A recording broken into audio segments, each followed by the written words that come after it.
Later, when Paul is outside, he comes across Warden Hal.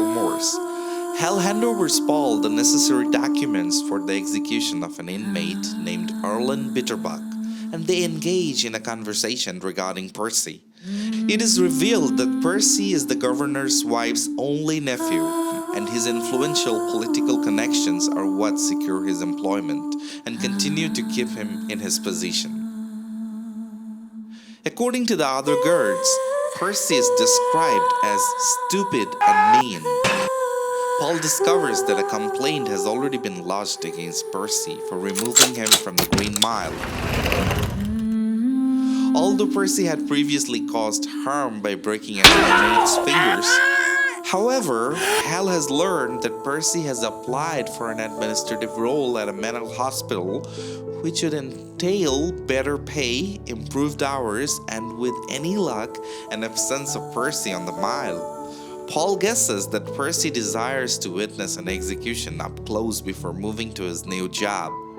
Warden Morse also mentions that his wife, Melinda, is in poor health, suffering from severe headaches, and is scheduled for an X-ray to identify the underlying cause.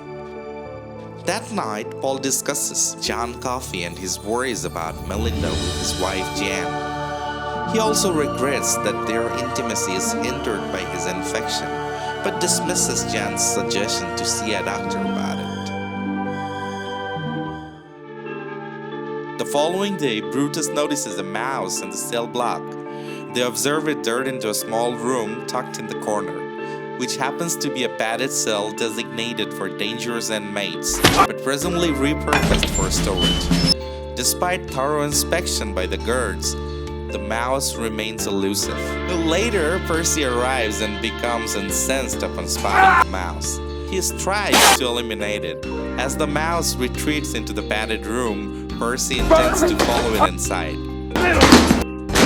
The remaining guards intentionally refrain from informing him that they have previously attempted the task, instead finding amusement in observing Percy's futile effort to unpack the entire room once more.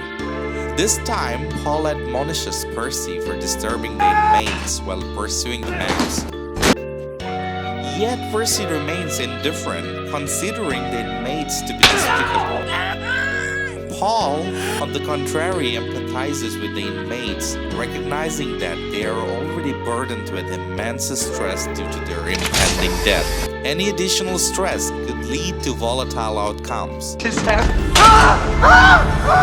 Following more of Percy's insolence, Brutus seizes him. However, Percy issues a threat, leveraging his connection as the governor's wife's nephew to manipulate the situation and potentially have the others terminated if they harm him. In response, Paul warns that any further threats will not be tolerated, even at the risk of their employment.